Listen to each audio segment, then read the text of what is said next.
everyone. I'm Lauren. We are at the Singh Center for Nanotechnology at the University of Pennsylvania. This newly constructed facility opened in the summer of 2014 and is well equipped to support projects involving semiconductor and microfluidics device fabrication, device testing, and materials characterization. It also has access to a world-class electron microscopy facility and a scanning probe microscopy facility. Today we are going to do a virtual tour and make chips at the Quattro Nanofabrication facility in the Singh Center for Nanotechnology. Let's go! This is the Quattro Nanofabrication facility. The Q&F is a 10,800 square foot class 100 and 1000 nanofab with 6 main process aisles. The nanofab operates 24/7 and is well equipped to support R&D scale processing of semiconductor and other substrate types ranging in size from 6-inch wafers all the way down to smaller pieces.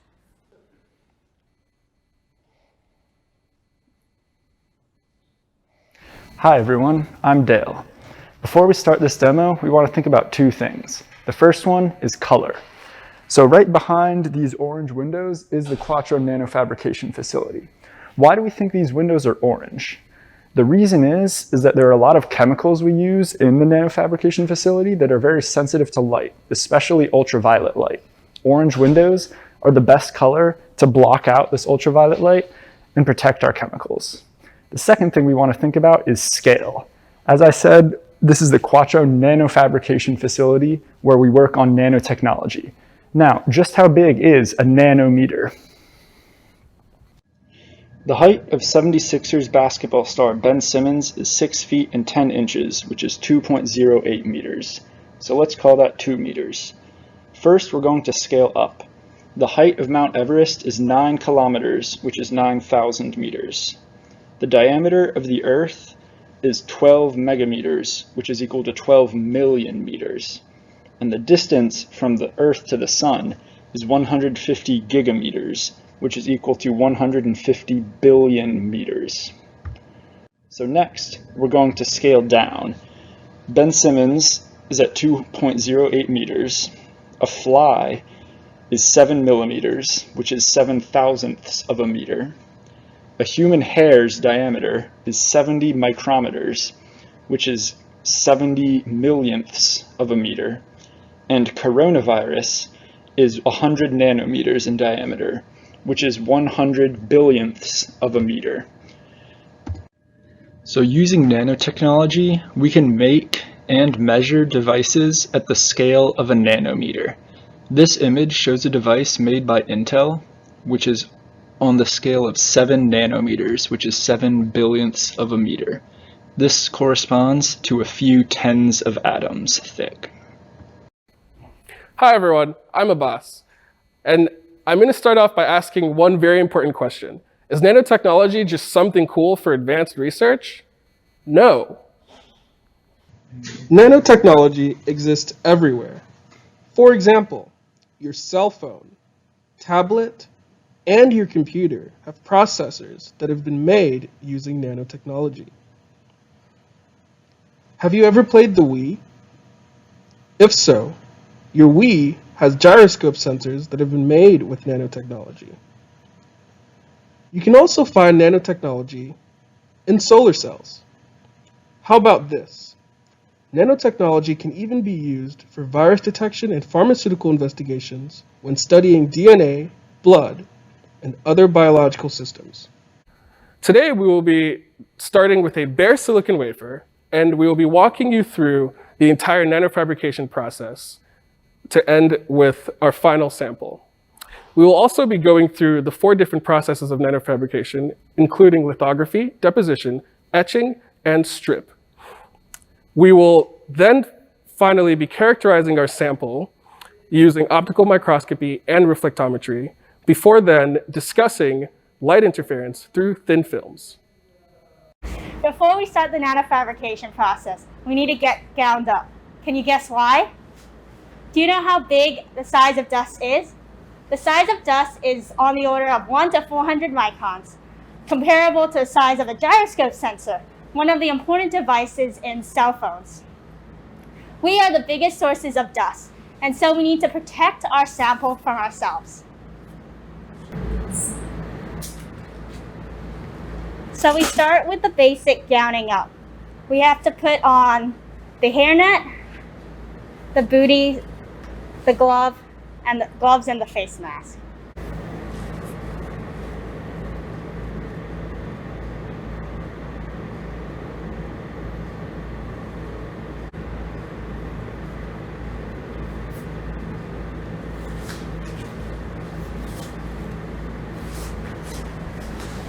After this, we are not done yet. We now have to put on the full gear.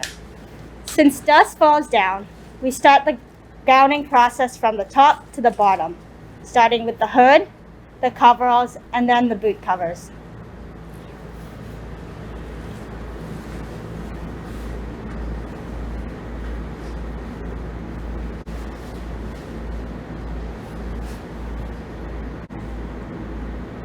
This is why we often call the nanofabrication facility a clean room. The last step is to put on the glasses for our protection. Once we are all gowned up, we are ready to go.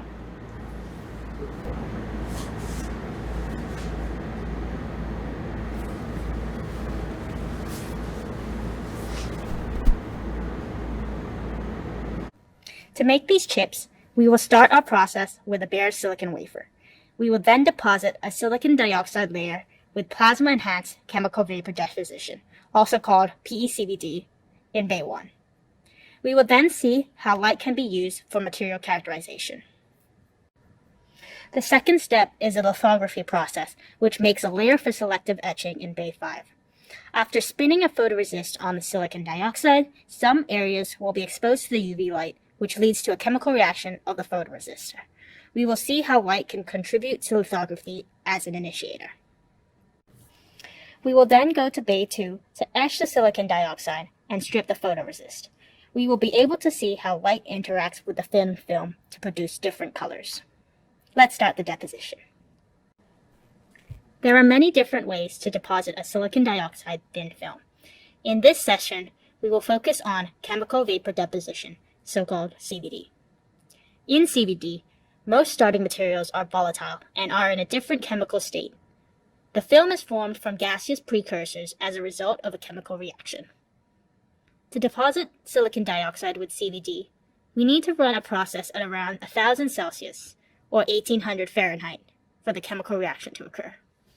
Today, we are going to use plasma-enhanced chemical vapor deposition. The PECVD is basically CVD, but we are able to get some help from the plasma, which allows processes to run at lower temperatures. The radio frequency plasma decomposes the gas into free radicals, lowers the activation energy, and significantly accelerates the reaction rate. Today, we are going to be running the process at 350 Celsius or 662 Fahrenheit. Now, we're going to run the PECVD process. This is the main chamber where the chemical reaction occurs, whereas this is the load lock chamber that we use for loading and unloading the sample. The chambers are kept under vacuum in order to minimize contamination. We start by venting the load lock in order to load the sample. It takes around 2 minutes. Now we're going to load our spare silicon wafer into the PECVD equipment. I'm going to open the lid, and this is the transfer arm that brings our sample into the main chamber.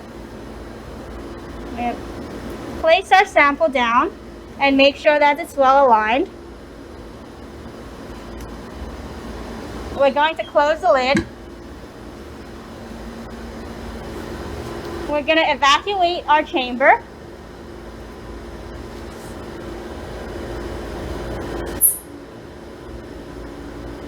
And we're going to run our deposition for 1 minute.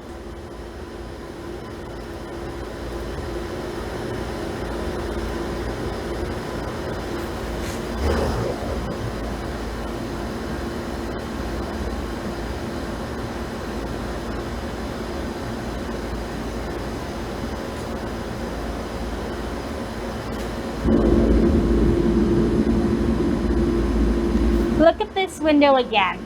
the wafer is coming out.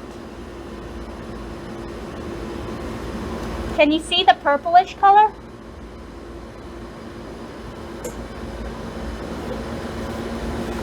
Now we're going to vent the chamber in order to take our sample out.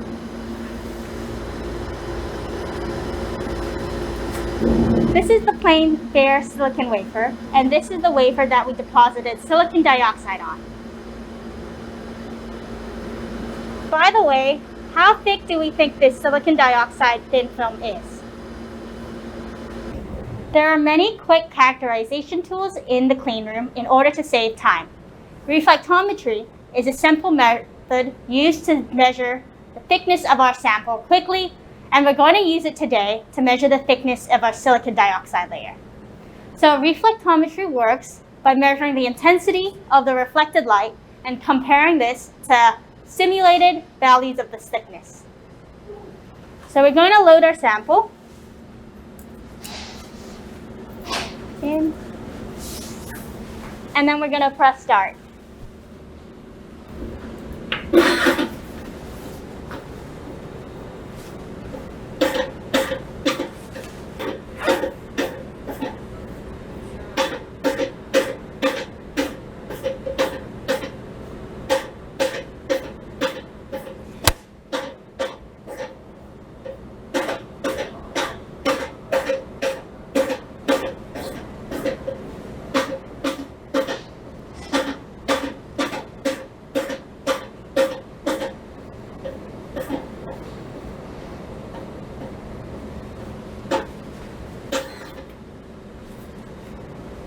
Here you can see different thicknesses on our wafer.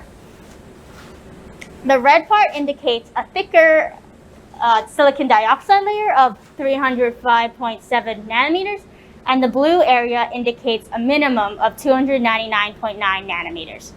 The mean here is 302.5 nanometers, and the standard deviation is only 1.6 nanometers, which is on the scale of tens of atoms. This means that the silicon dioxide layer is pretty uniform. In the previous step, we deposited a 300 nanometer thick silicon dioxide thin film on a bare silicon wafer. We now are going to run a lithography process. We are going to spin photoresist and cover the silicon dioxide. We are then going to see how light works as a photoinitiator. These images are actual devices fabricated by IBM. Most commercial devices have multiple layers of complex three-dimensional structure, which requires selective etching and deposition processes. For the selective etching and deposition, we need to cover the area of our sample with photoresist before executing etching and deposition processes. The lithography makes it possible. Here are the schematic images. What happens if we skip the lithography in our nanofabrication process? Without the lithography process, we would have to deposit or etch materials throughout the entire area of the wafer, and it would be difficult to make trenches and other intricate patterns. However, with the lithography process, we can cover a certain area for selective deposition and/or etching by patterning. To make these patterns, we use the resist and light. There are two types of resist. One is positive resist and the other is negative resist. The type of resist is named according to how it reacts to UV exposure. Upon exposure, positive resist is made soluble to the development solution, while negative resist is made insoluble to the development solution. This is the wafer that we have deposited a silicon dioxide layer on previously. Now we will be depositing our positive photoresist in a uniform fashion on this wafer. How will we be doing this? Well, we will be using a spinner to accomplish this task. We will place the wafer onto the spinner, and the wafer will spin at a very high speed, which will allow for uniform formation of our photoresist onto the wafer. Now, the wafer has to be placed very gently in a very well-oriented position that is centered to our spinner. What happens if the wafer is not placed centered to the spinner? Well, the wafer would fly off, and this is something that we don't want to happen. So I will now be placing the wafer, orienting it properly so that it's central to our spinner. When I have that done, I'll be hitting F2 to turn on the vacuum to get good suction on the wafer so that it is perfectly adhered to the spinner. I'm going to be picking up the pipette. This is our photoresist.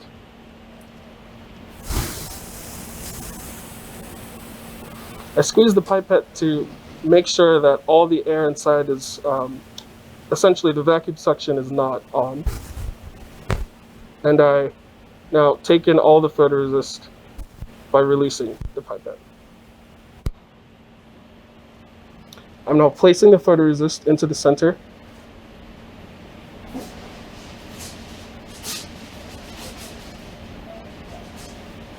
Start.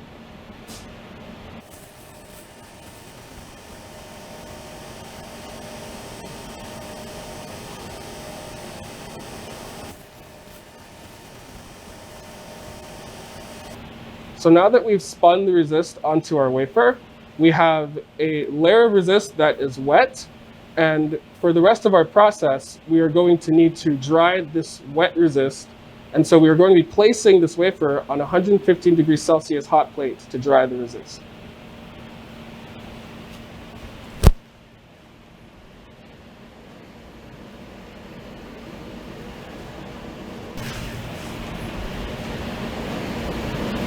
We're going to be baking this wafer for 1 minute.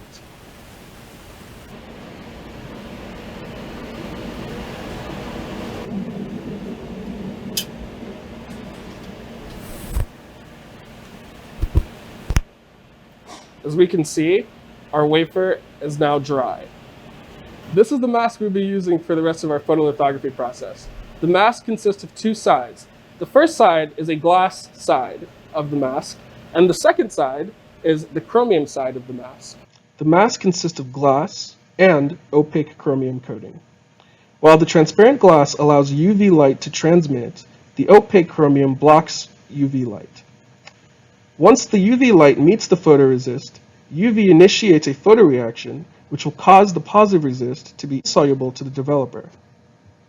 So this is the mask aligner we will be using for our exposure process. We will be exposing our wafer to UV light. Once we have that placed, we then move our mouse to this button here to initiate the vacuum for the mask holder. And we test to make sure that the vacuum is on. As you can see, pushing on the edges allows us to confirm that the vacuum is properly placed on. We can now pick up our mask holder with our mask on it and insert it into our mask aligner.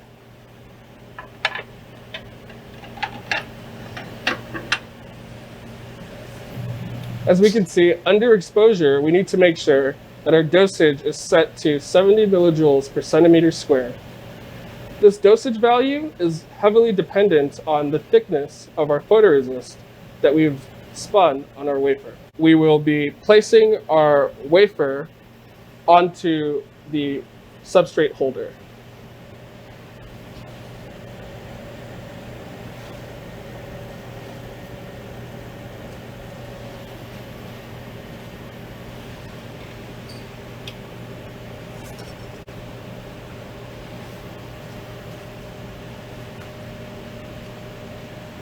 Now, to make sure that our wafer is properly placed and is firmly onto the holder,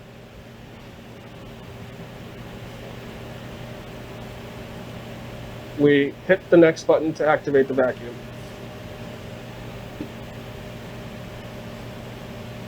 Once we get the message that the slide vacuum is activated, we can then just test very gently to confirm this. And finally, we can now place our wafer to the rear of the device. Once this is done, hit next.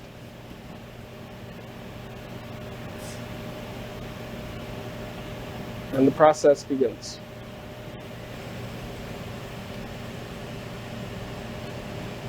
As we can see, this is where the UV lamp is held, and there will now be UV light that comes out for the exposure process.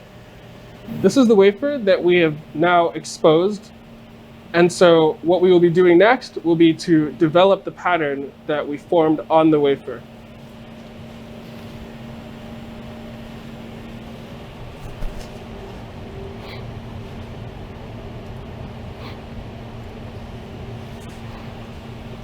This is the developer that we will be using for this process.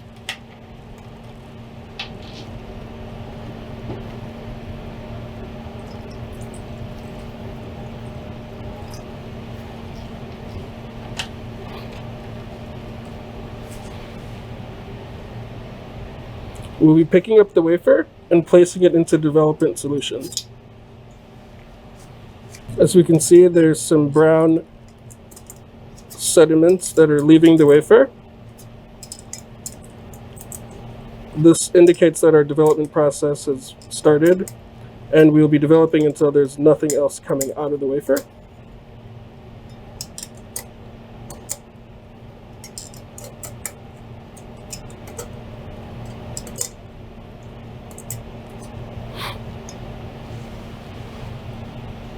Now that our development process is finished, now we will be removing the development solution from the wafer using DI water.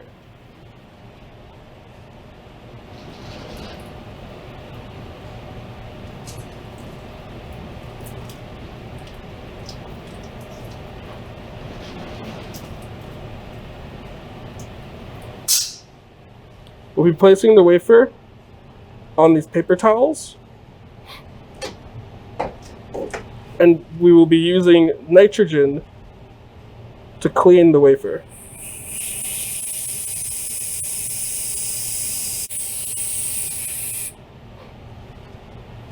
Now that we are finished with the development process, we can see the difference before and after the development.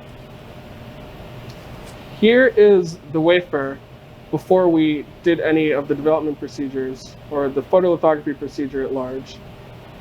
And this is a wafer after we have done our photolithography procedure.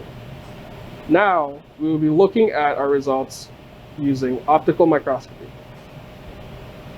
Now we are going to take our sample and put it under the microscope for some observations.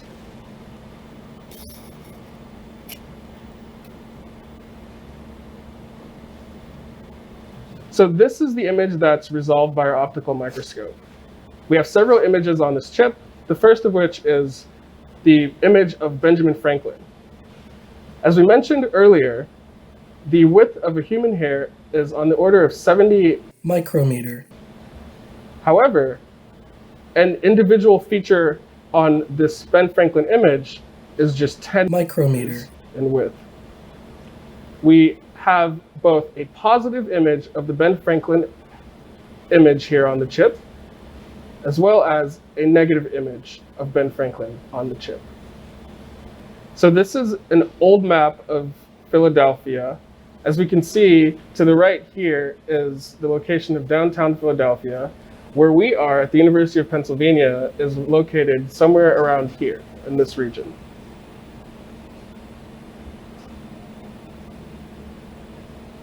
This is an image of the Liberty Bell.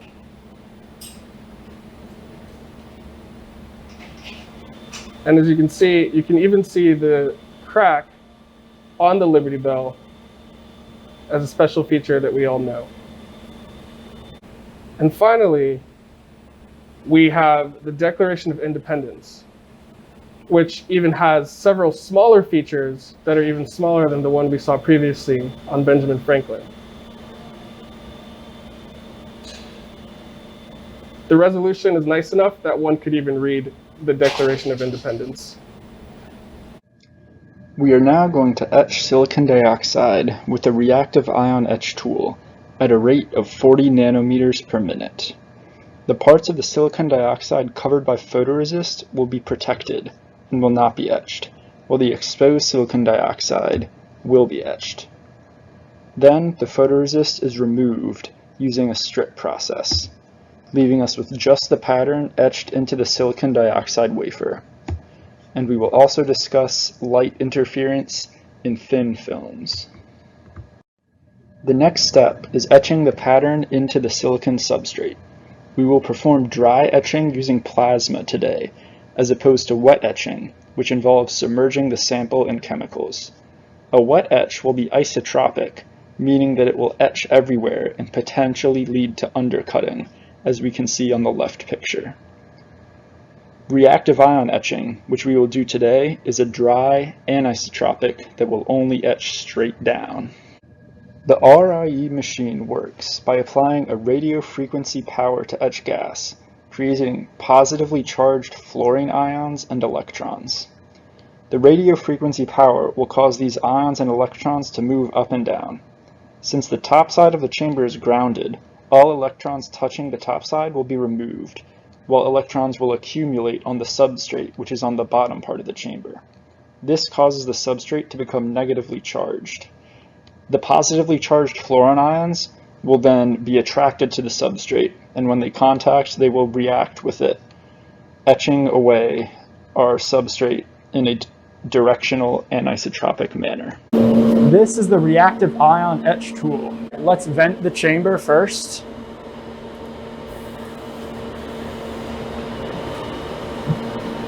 Next step is to use these buttons to open the chamber.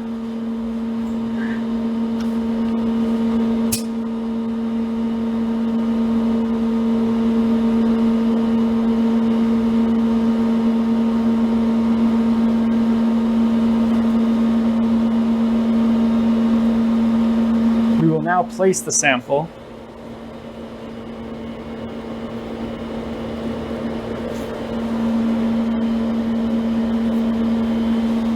And close the chamber.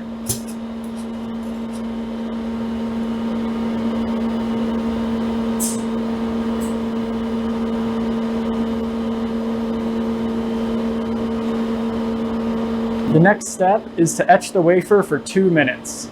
We will use the CHF3/O2 gas today to etch the silicon dioxide thin film. So I'm going to hit run here. And here we go. If we look in here through this window, we should be able to see some purplish plasma soon from the reactive ion etching process beginning.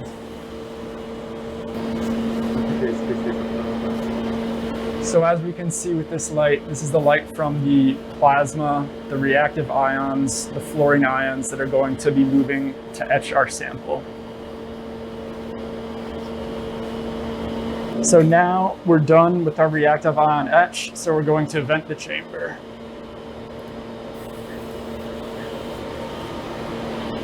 So the next step is to move this to chamber up and lift up the chamber to get our finished reactively ion etched sample.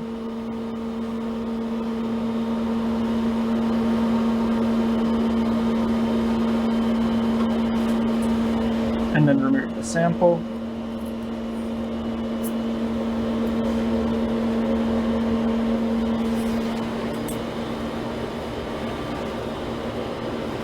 So this sample is from before the reactive ion etching, and this is the sample we just etched with the reactive ion etch. As we can see, they're a slightly different color.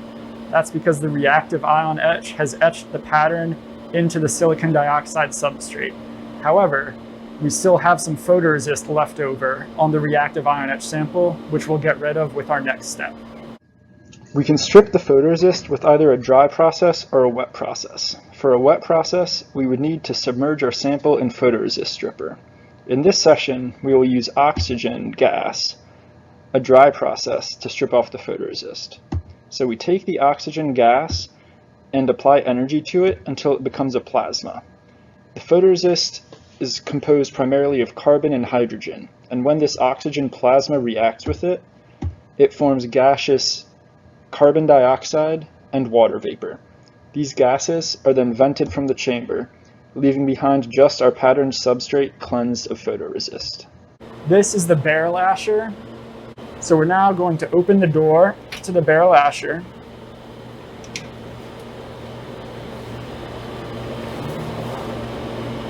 And then we're going to place our wafer inside.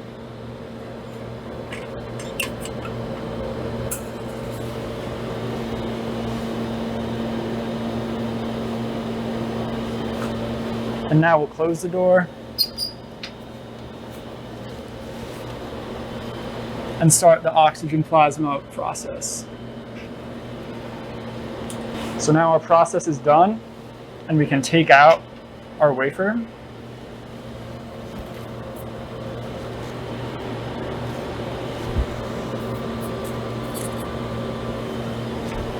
So this is a wafer from before the process, and then this is the wafer that we just cleansed of photoresist using the barrel asher. As we can see, the one that's been cleaned has a nice bluish tint because it has no more photoresist left on its surface.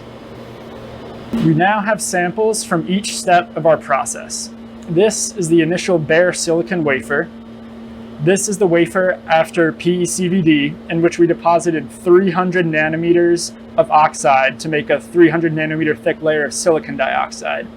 This is the wafer after the lithography step, in which we deposited photoresist that contained our pattern. And this is the wafer after the reactive ion etch step, in which we etched the pattern into the silicon dioxide substrate. In the parts that were uncovered by photoresist were etched, the parts that were covered by photoresist were protected. And here on the bottom, we can see 3 samples that are finished that have also been cleaned of leftover photoresist with the barrel asher. So we never etched all the way through our silicon dioxide layer. We started with an initial 300 nanometers, and all of the parts that were covered by photoresist still have that 300 nanometers. The parts that were etched, we etched at a rate of 40 nanometers per minute. And this sample was etched for 1 minute, this sample was etched for 2 minutes, and this sample was etched for 3 minutes. So the depth of the pattern into our substrate, this one went from a depth of 300 to a depth of 260 nanometers. This one was etched down to 220 nanometers. And this one has a pattern depth of 180 nanometers. So something we may notice here is that we have 3 different colors in these 3 samples that were etched for different amounts of time. Now, silicon dioxide is a transparent material. So we may wonder, why are we seeing these colors from a transparent material? And why does the color vary based on the depth? Everyone has seen rainbows appear in a bubble or an oil, but have you ever wondered why? The reason is that the thickness of the bubble and the oil is similar to the wavelength of light.